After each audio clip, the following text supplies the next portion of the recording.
And we are live. All right, welcome everyone. I am so excited to be here. I am Karelia Stetz-Waters, and I'm going to be moderating our lovely conversation, although moderating is too strong a word. Just get to talk to these two amazing people. Uh, Zoe Mendelson, the author, and Maria Conejo, the illustrator of the fabulous book, Pussypedia. I was just saying to them, I was just on a hike with some of my friends and I had to get back a little early to to be here. And so of course they were asking me what I was doing. I said, this book is amazing. I said, y'all need to just go and buy it. Like, just trust me on this. And I was trying to describe it to them and probably didn't do it justice, but I was like, it's like our bodies ourselves, but modernized and super inclusive with amazing history, in addition to really practical information. And by amazing, I mean amazing research. Some of the history is appalling. Um, but the research that went into this book is phenomenal. And I teach writing at a community college, and most of my classes, well, it's freshman comp. And so in my heart, I was like, I want to make everybody read this book because the research and the methodology and the fact checking is so amazing. And then I was like, I probably should pick a different sample for freshman comp, although it was very, very good for my students on all areas to read this amazing book.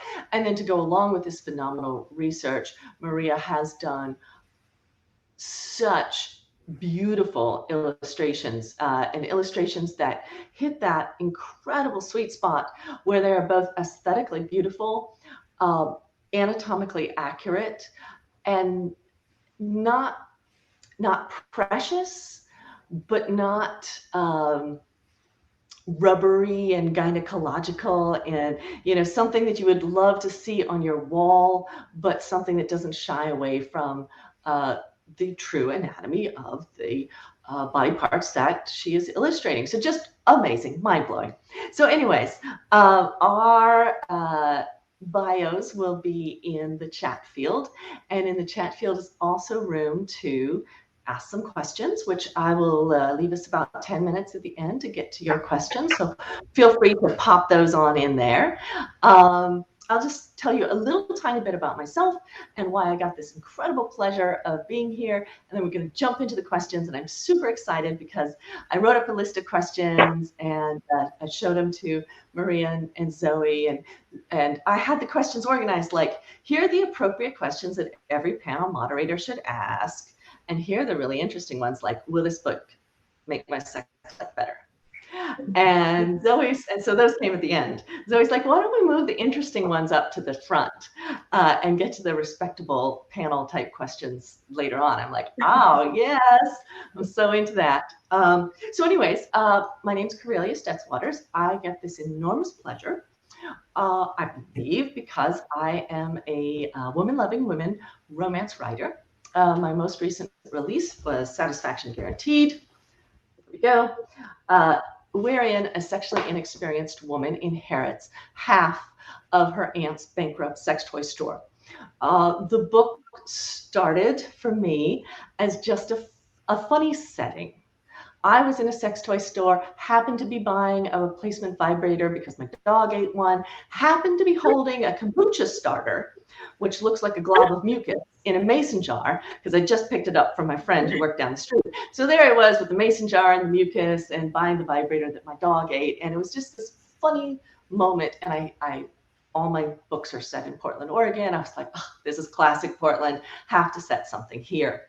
But as I started doing research for the book into pleasure education and sex toys and sex in general, I began to learn about the pleasure gap, wherein men reach orgasm more than the women that they are sleeping with, having sex with. I began to learn more about the anatomy of the clitoris and other parts.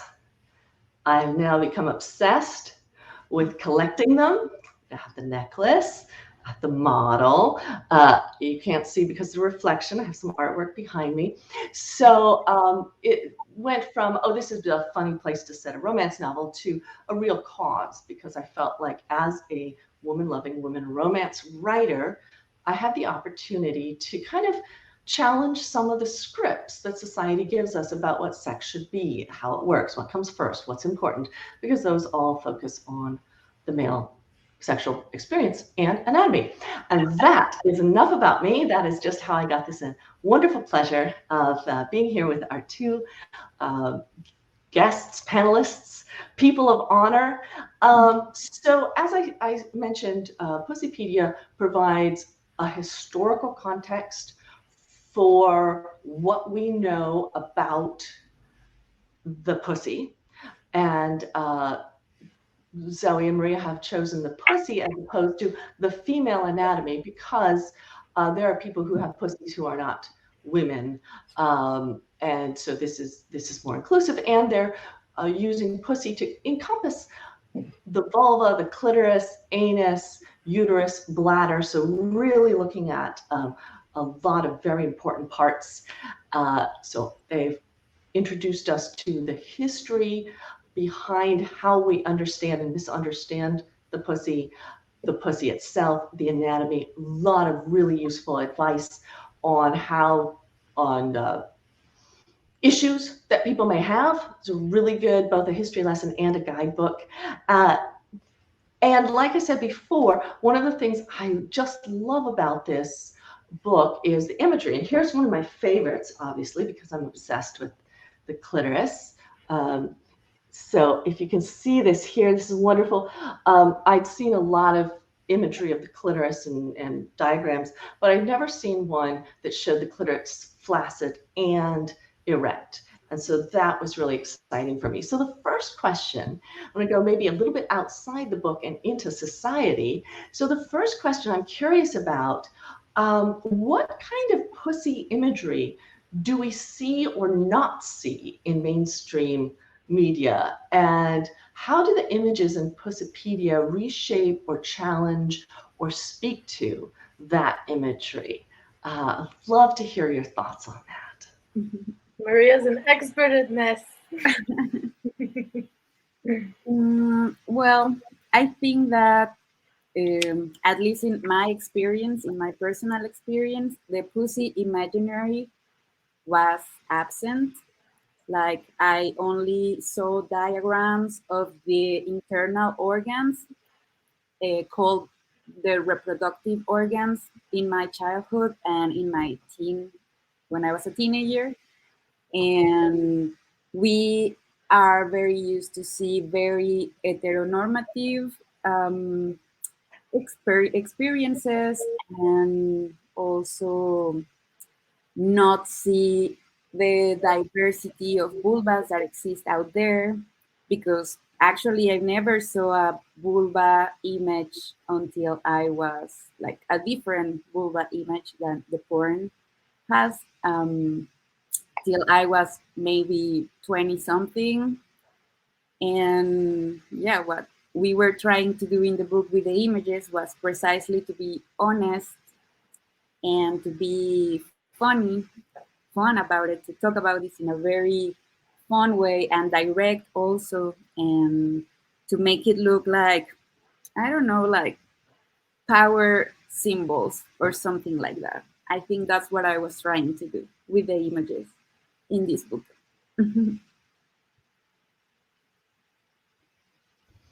I think also like a lot of books that have come out about vaginas, the covers have something like a euphemism. Like it'll be like a coin purse or a flower or a papaya. And yeah, another thing Maria did was not rely on metaphors, because you know, even in books about pussies, there's not images of pussies. That is so interesting. Yep, I've got a couple papaya covers on my bookshelf as we speak, and I'm going to get to this in a little more detail here in a later question. But Maria, do you have a favorite image from the book? Actually, I was thinking that my favorite chapter, in terms of like what Zoe wrote and the images, is the sex and masturbation one. Like, I love all the illustrations there because, I portrayed my favorite sex toy, and I illustrated person masturbating, and she's like lying on this bed that where there are clouds, like she's in the sky having a very fun and amazing time touching herself. So that's my favorite, and I hope that it encouraged people to explore their own bodies and to see masturbation as a healthy habit. And yeah. And asking selfishly, do you? Oh, this is terribly unprofessional. My dog is throwing herself against the door trying to get to my wife. That's okay. That's okay. I'm terribly. Hold on, sorry. No, that's okay.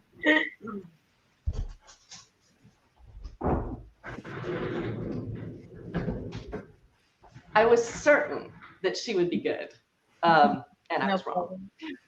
Selfishly asking, do you sell prints of your illustrations? Yes, I do.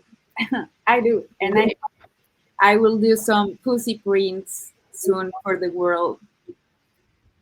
Wonderful, wonderful. At some point, if you have a moment, would you put a link in the chat to where we could purchase your work? Because I know it's going up on my wall behind me here. Wonderful. So I have another question kind of related to that one. And this is something I know my wife is sick of hearing me complain about while we're watching TV.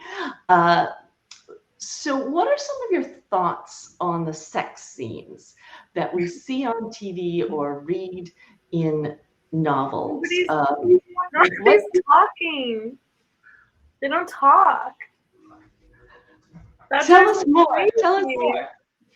Like, as if they just, the first time, like, know exactly what each other wants, and you don't see condoms being put on, you don't see any consent conversations, you don't see like even like people talking about like, oh, like not like that, like how about like this, or like I like X thing, or there's just no communication happening. And I think like it creates this idea that like if you talk, that's like awkward. Mm-hmm. And that you should just like, it's not as sexy if you like have to talk about it, but actually it's like way more intimate, which is way sexier, like, and like consent, like consent's really important. I would love to see some kind of consent happening on, like, just portrayed in the media ever. That would be amazing.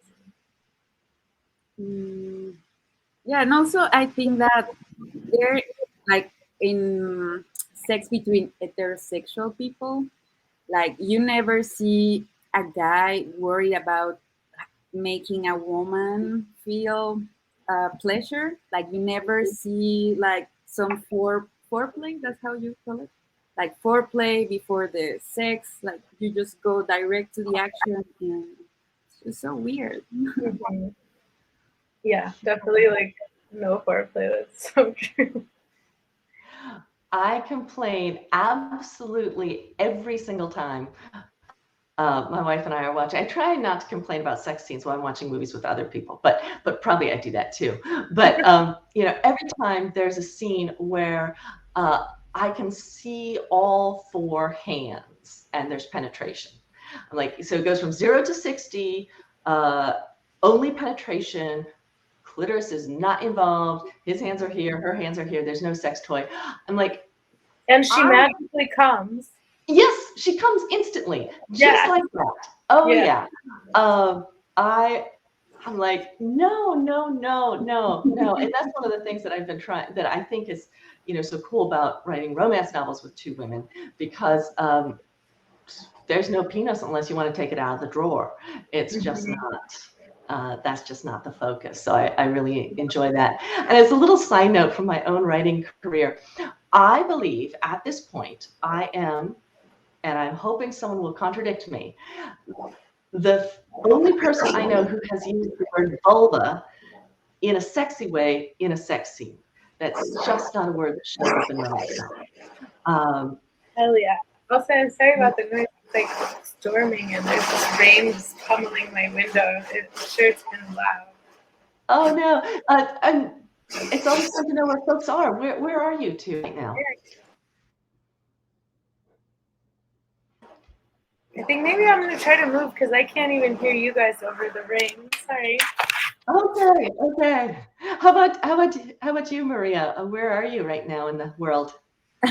I'm in the northern of Mexico. I'm in Monterrey, in a hotel right now. I'm painting a mural, the biggest mural I've painted in my life till now. Oh, that's awesome. What's the mural and what is it? What kind of building is it on? What the mural is about? It's conscious being on fire, running and burning the reality and the patriarchy and the bullshit. And yeah, so now making these Japanese characters that are on fire, setting on fire everything. Sorry guys, I thought it was gonna end because the wind changed direction, so I moved and I think it'll be okay. Sorry. Excellent. Where are you, Zoe? We're in the world wise.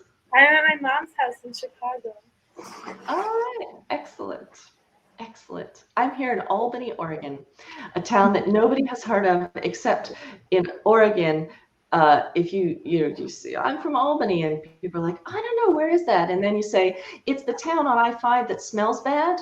And they're like, oh, yeah, the town that smells bad. Except now it's the town that used to smell bad because it had a paper mill, and paper mills smell terrible, and it was right on the highway.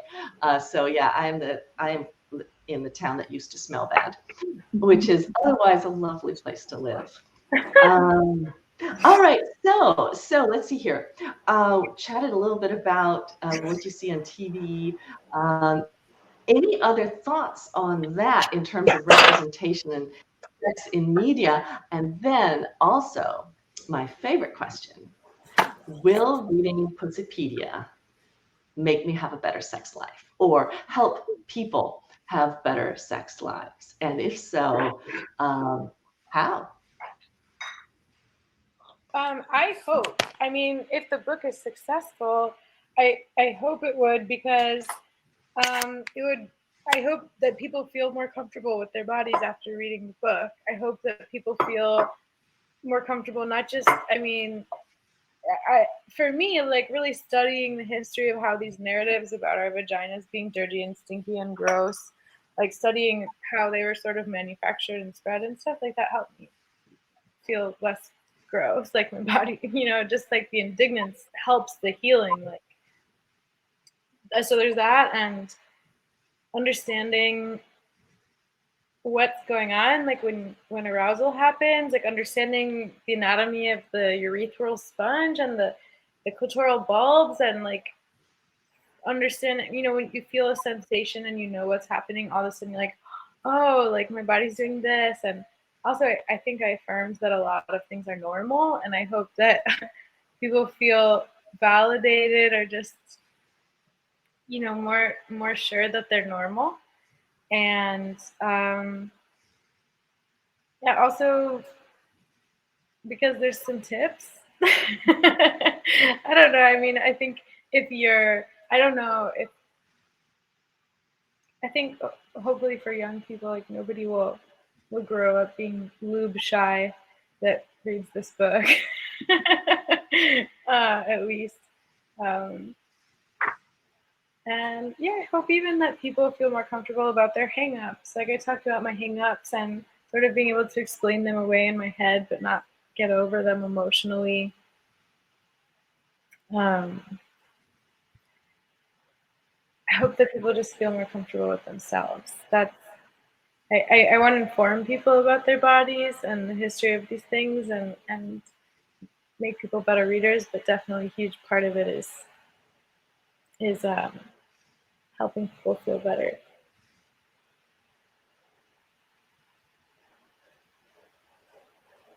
Hello?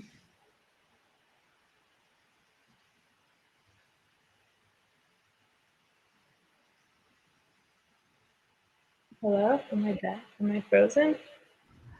Hello? Oh, Is lost my audio there for a second. How about you, Maria? Will this book help folks have better sex?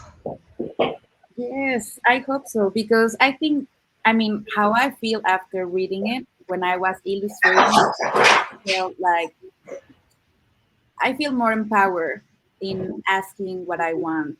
And now I feel like I deserve to enjoy my sex life, to ask for what I want, because I get to know my body, to express it, to feel great about it now. My relationship with my body has changed because now I see it more compassionate, like I feel more comfortable, and I'm sure that this is what will happen to everyone that read it. I certainly believe that. Absolutely. So since you two have worked on this amazing project, and this started as a website, correct? Yeah, Pussypedia.net. And that's still up for folks to check out, right? Yeah.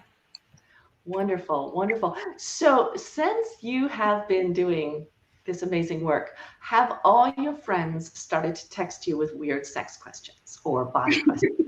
And without revealing anything that would embarrass a friend, what kind of questions are you getting? Oh, I'm just really horrified at how many people have confided in me that they've just never had an orgasm.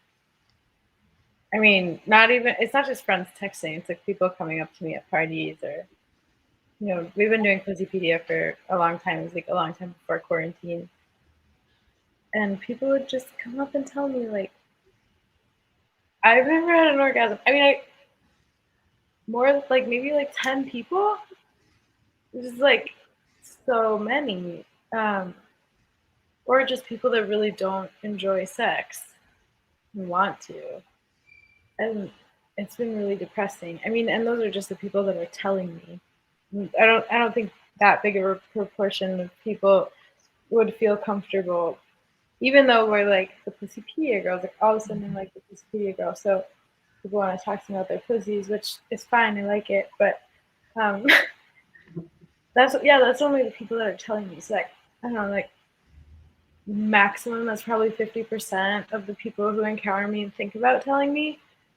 Maximum. Um, it's been sad and yeah. I mean, it makes me more sure about why I do this project, but it's been a surprise. Yeah, when I started Satisfaction Guaranteed, the romance, it's just come out. One of the main characters about to turn 30, and she hasn't ever had an orgasm. And when I first thought of that character, I was like, well, is that realistic? You know? And then I started reading, and it was like, oh yeah, that's unfortunately totally realistic. And I had the same feeling too, like that makes me sad because I'd like people to be able to experience the full range of good experiences that they can have in their body. Um, yeah. Maria, do you get questions from friends and family and strangers at parties? Not really questions, but like every time I'm in a room with people, like we end up talking about sex, we end up talking about pussies. Uh, I get like all my friends always think of me when they see a pussy art reference, and I get messages every day like, "Oh, look at this pussy I saw." Or I like a lot of people that just like tell me that their vulvas are irritated, like that this a lot of that. It's a really common like my vulva's itchy. And I just tell everybody like don't use scented soap, don't use fabric softener, see if that helps. Like that's like the most common culprit and probably the most common question too. Interesting. Interesting. That's Fragrance yeah. irritants, and that's very sensitive tissue.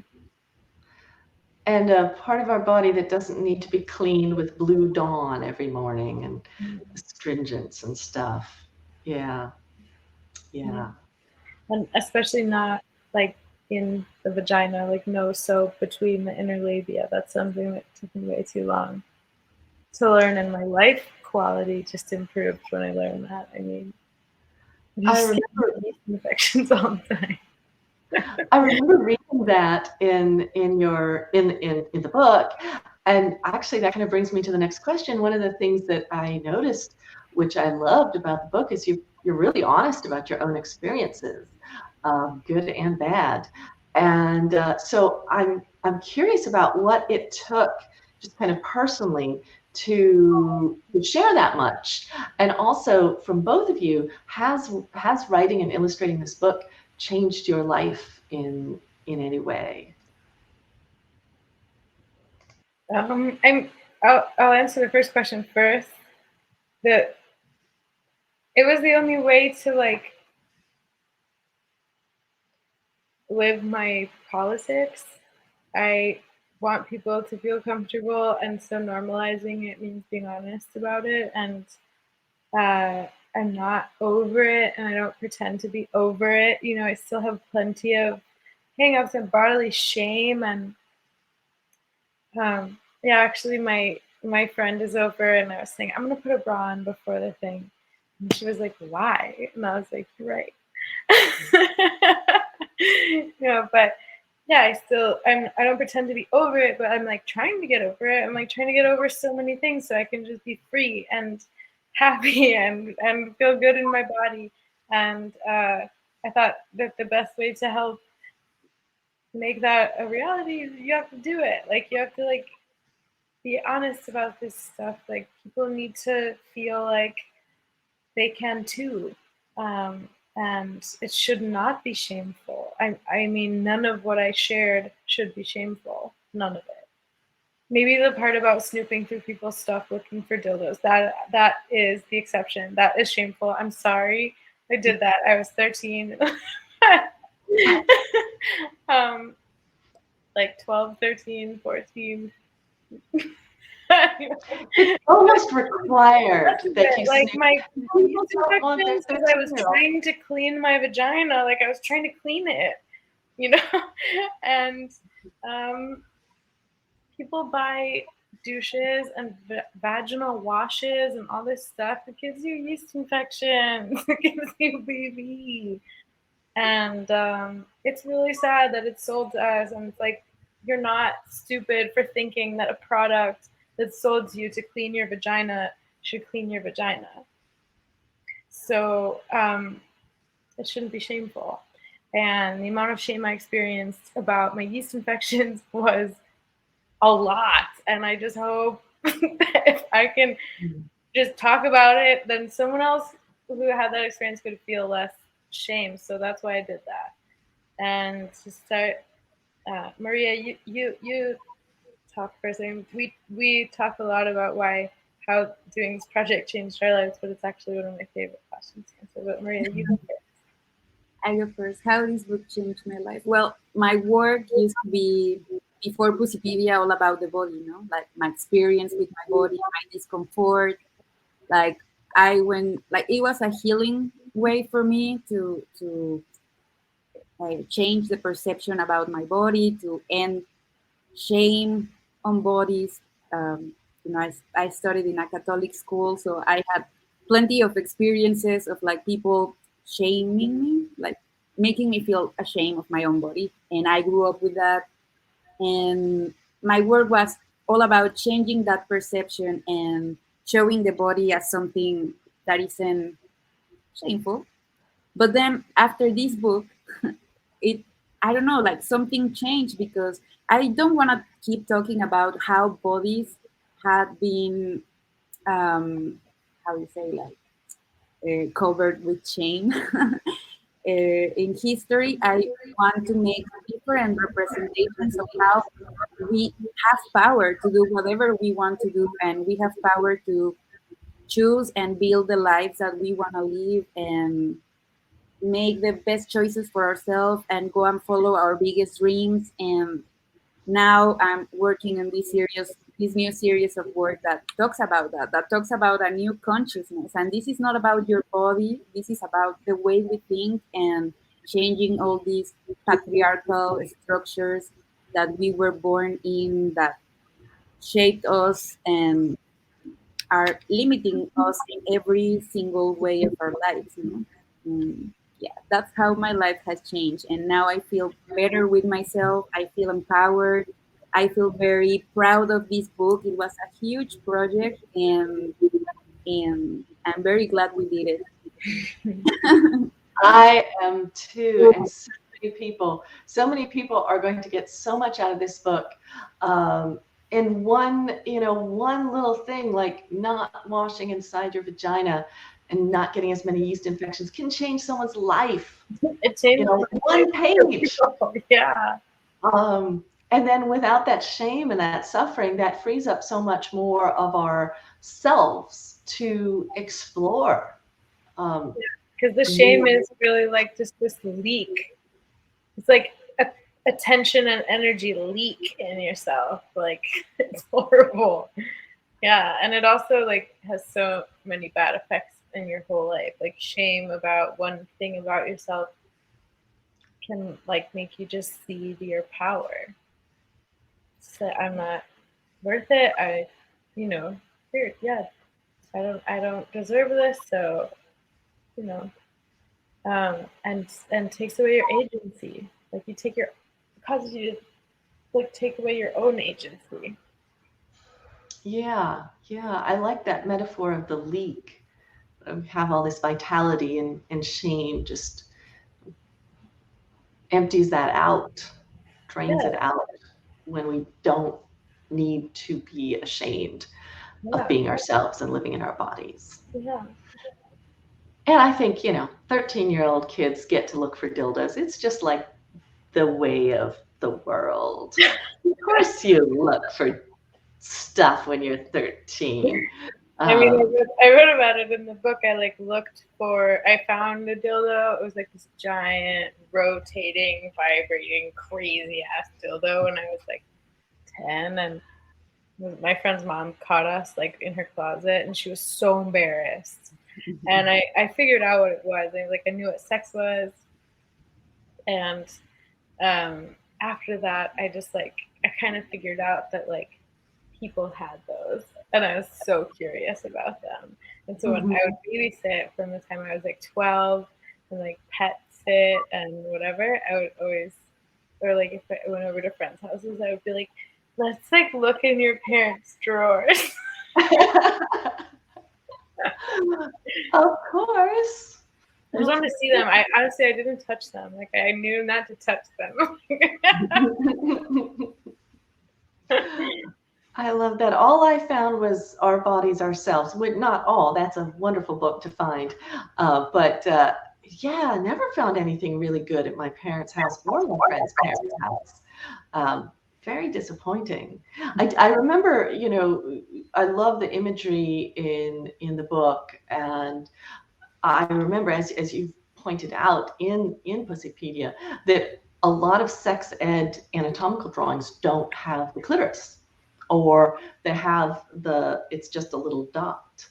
And I certainly remember that from my, for the time, relatively progressive sex education curriculum in middle school. And I had the little worksheet, and I filled out the little lines, testes and fallopian tubes, which as you put in the book, Mr. Fallopian doesn't get to claim our tubes anymore. So now let's hear, was the term uterine tubes? Yeah. So I'd fill out the little worksheet, and I actually didn't realize until I was in like 7th grade that people had sex for pleasure. It was kind of baffling to me, partly because I was already queer and lesbian, so I did not get, and actually I'm not sure why anyone is attracted to middle school boys, but I was even less attracted to them than one might otherwise be. And so, and you're like, why? Yes. And so, my folks had given me when a man and a woman love each other and they want to have a baby, they hug. And that was age appropriate at the time.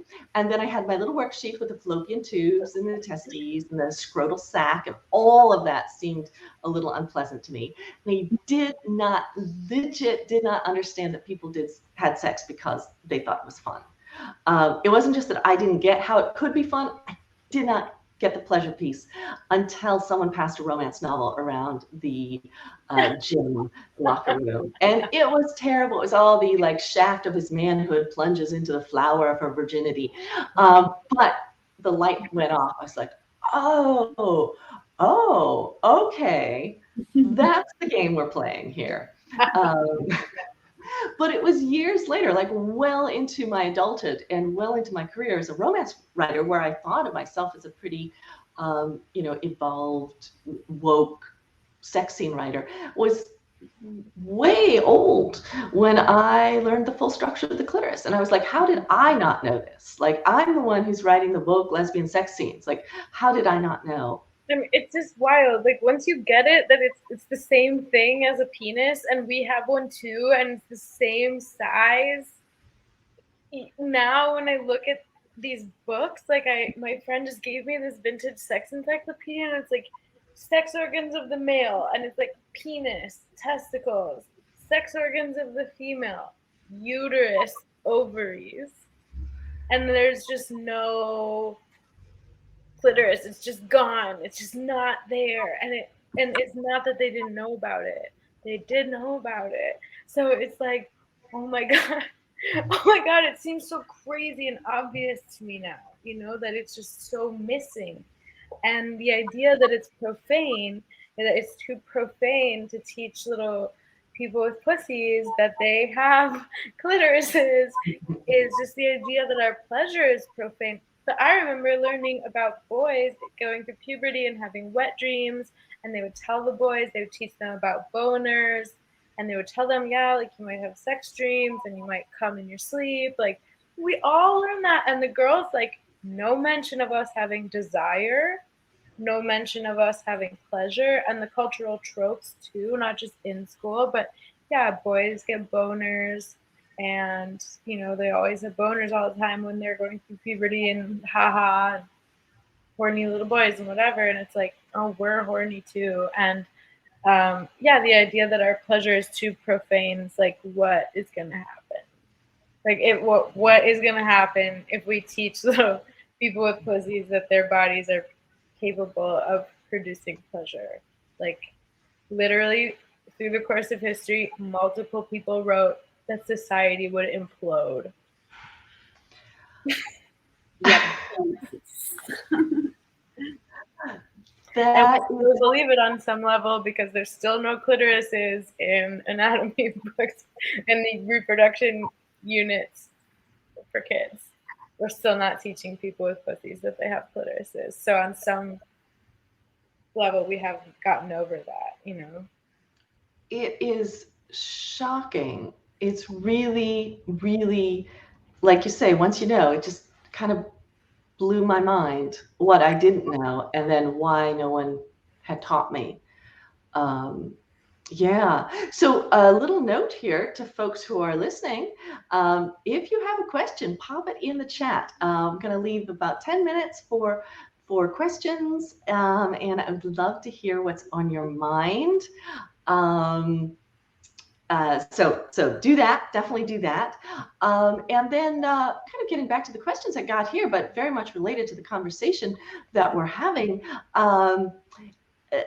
Zoe, we chatted earlier on the phone, and you mentioned that one of the things that was interesting to talk about was the urethral sponge. Could you tell us a little bit more about the urethral sponge? Maria, do you want to talk about the urethral sponge? Oh, Maria, also tell us about it. Maria drew it, so she knows it pretty well. You no, it's okay. You do it because I will mess it up. So, like in a penis, the urethra is covered in erectile tissue, right? It's in like a tube of erectile tissue, and it's the exact same thing for our urethra. And inside of that erectile tissue Oh, okay, here's another thing. Almost every anatomical drawing you see shows the urethra and the vagina as these very separate parallel tubes and the rectum, when in fact they're all connected, they're all attached. So they are parallel, but they're, one layered on, stacked on top of each other. And the urethra is actually embedded in the vaginal wall, which like no picture shows, always just like in space. So on one side it's embedded in the wall, and on surrounding it is erectile tissue. And so erectile tissue is pleasure producing tissue, and that's why the front wall of the vagina is often pleasurable to stimulate. That's what the G spot is. Yeah, there you go. Drawings to illuminate that. But show them the one. Aha. So that's how it is, and see how it goes between the two bulbs of the clitoris. So it shares nerves and veins with the clitoris. So when you stimulate the urethral sponge, it's pleasurable, but it's also stimulating the clitoris, because when the bulbs are erect and they're squeezing the vagina and the bulbs and the urethra, it's all together. It's all getting squeezed together. It's like that. And it's a big pleasure producing unit. And also inside of the urethral sponge, there are glands called the periurethral gland, formerly called the Skene's glands, and that is our prostate. It's the exact same thing as a male prostate. I mean, one funny thing is they call it the female prostate. It took a long time for scientists to believe that this was a prostate, even though it was like working and doing the same things as the male prostate. So now they call it the female prostate, which is so funny because we don't say like female thumb, female pancreas, female liver, it's just another organ, female stomach. It's people don't want to believe that bodies with pussies have prostates, because it produces ejaculate. And we don't want to believe that bodies with pussies ejaculate, because it sort of violates this passive narrative we have about pussies. Oh, there's a big bug on the floor. Sorry. Ew. It's one of those ones with so many legs. Oh. The more legs, the worse in my mind. Snakes are fine because there's no legs, but like the more legs. So many legs. Okay. No. Yeah, if you need to move location, I completely understand. I'm okay. Anyway, so there's these narratives, right, about the pussy that it's just this like passive organ. It does not ejaculate. It takes ejaculate, and its passive ejaculation is an active thing. It's like a male thing. Like, they were doing it before it was cool, so they don't want to acknowledge that we do too. But the Skene's glands definitely produce ejaculate, and it's not the same as squirting. It's like the small amount of milky liquid. It's like a milky white liquid that can come out, and most people don't make that much of it, but a substantial amount. We ejaculate, period. And there's things that science like really just has not decided to invest in learning. Like, does this ejaculate come out of two holes on either side of the urethra, or does it come out of the urethra, or does it come out of multiple holes on either side of the urethra? And how many people have periurethral glands? Because bizarrely, there's just like a few 4 or 5 studies, and they give different numbers, but it's like, in my opinion, impossible that it's not almost 100. I mean, I think basically people have not defined what these glands look like. Some drawings show a lot of them throughout the urethral sponge. Some show just a few, so they could vary. So people could be looking for different things. That's why they're not counting them well. But the ridiculous part of this is that like this kind of inconclusive science about penis ejaculation would just never exist. it can't be that hard to figure out how many holes are on either side of the urethra. I mean, somebody get a fucking like magnifying glass and watch somebody masturbate. I don't know, like it can't be that expensive of a study to fund, but these things are just not prioritized in funding, and it's very hard to get research about this stuff funded because it's not considered important and it's considered profane, and that's ridiculous. It's with everything that we know about space and computer technology and satellites and microbes, it does seem strange that we wouldn't be able to figure out how many holes are on the, on either side of the urethra. That doesn't seem like a we real... didn't have accurate imagery of the clitoris until the iPhone was in its 3rd generation. Wow. So we were already like GPSing and bouncing cat pictures off satellites. Sending like signals to space and back. Yeah, I don't know how cell phones work, but it's cool. Yeah. I mean, yeah. We went to the moon before we even knew, like, established. I mean, we knew people had discovered it before and been told to shut up and had their work spurned and been discredited, and all this for describing the internal anatomy of the clitoris, but like we didn't accept it as a scientific as science until after we'd been to the moon, that there was an internal clitoris. One of my favorite texts, like this one anatomist in like 17 something wrote, like, he was so confused. Like he found the clitoris. He's like, this organ's like really big. Like, and he wrote, I'm very confused, extremely confused about why nobody has recorded this organ. It's like extremely perceptible to sight and touch. That part of the book really stood out to me, and I've been quoting it to everyone that will listen. I'm like, people knew, but then they didn't know. It's like, it really is a cover up. That was so interesting. It's a historical conspiracy that just like over and over, male scientists and anatomists were like, let's not talk about that. So we have a question someone asked about female ejaculation, and you talked about that a little bit, but one of the questions I am curious about, just based on what you said, is there a difference between ejaculation, female ejaculation, or just ejaculation from the pussy? It's like gay marriage and the man bag. It's just marriage and it's just a bag. Is there a difference between ejaculation and what we think of as squirting?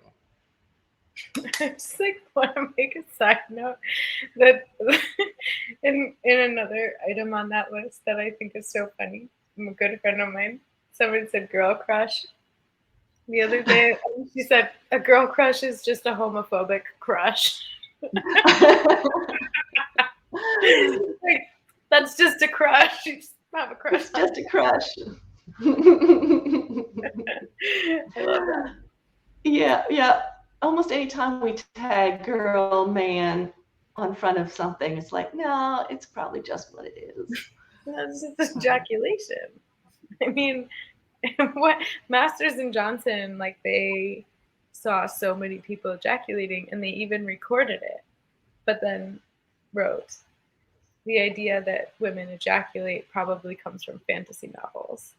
I was like, wait, but you saw and wrote about a bunch of women shooting liquid out of their pussies when they were aroused and orgasming. That wasn't ejaculation. Like, and it turns out it's produced by a prostate. Like, it's ejaculation. It's just ejaculation. Yeah. So, Maria, there's so much bad anatomical drawings out there. How did you get the research to get the good, like, get good information about, to base your drawings on.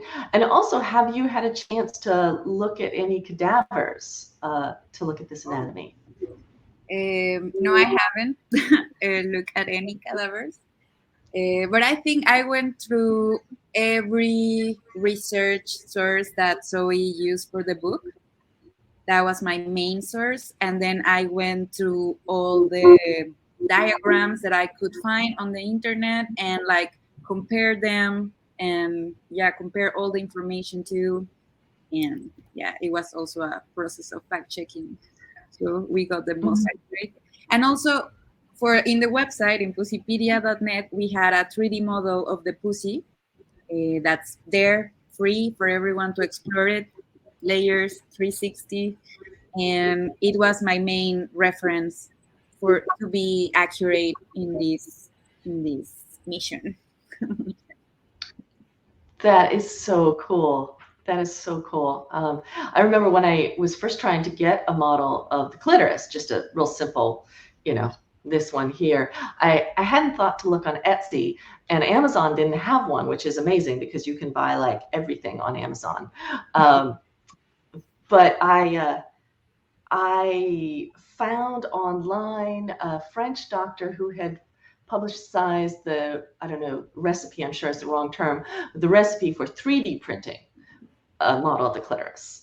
And so I was at a party, and possibly folks had been drinking, myself included, such that it seemed like a good idea to ask random, tell random strangers about my quest for the clitoris model. And a friend of a friend who worked at a factory, Albany is a very industrial town, worked at a factory. He was like, oh, give me the recipe and I'll get my guys on the floor to print your clitoris, because they do 3D printing all the time. So friend of a friend made good on his promise. A week or two later, he brought me a little Ziploc baggie full of clitorises, not as elegant as this one, but here are a couple of them. It's like, there we go. And of course, now they're for sale on Amazon and also on Etsy.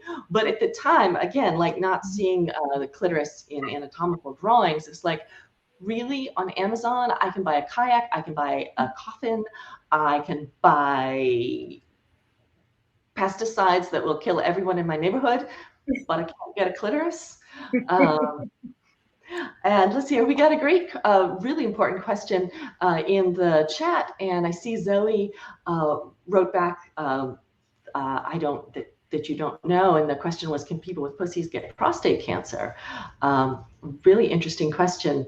And then, yes, but it's rare. Zoe commented there. Anything you want to add to that, Zoe? I don't know. My mom just ran in here. She Googled it and she showed me on her phone. It says it's an article from Healthline, which is a medium good source of information. And it says it's rare that it exists. I mean, I'm pretty sure we can get cancer anywhere in our bodies, right? It's a great question, and something that if we don't know that there is a prostate in the body with a pussy, then hard to get diagnosed if there's cancer in it. So really important to know these things. I see that we're coming up on 6:30 my time, 8:30 yours. Maria, I'm not sure what time zone you are in.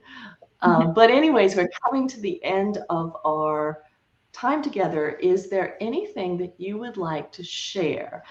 Advice, where we can buy your work, your next project, anything you'd like the, oh wait, question box. Oh, we got some questions coming in.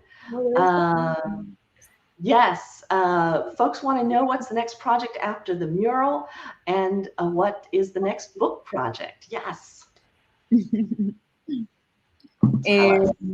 My next project after this mural, I'm going to have a solo show in September, and it's great because I'm going to be painting, and it's a new thing that I'm doing, and all about consciousness, setting on fire. That's it. I love it. I love it. And how about another book project? I need to take a very long nap. On that, and I need to get my husband a visa so he can come to this country at all. I mean, not to live here, just cross the border to visit. And then I'm gonna get pregnant. That's my next project. All right. Excellent. Excellent.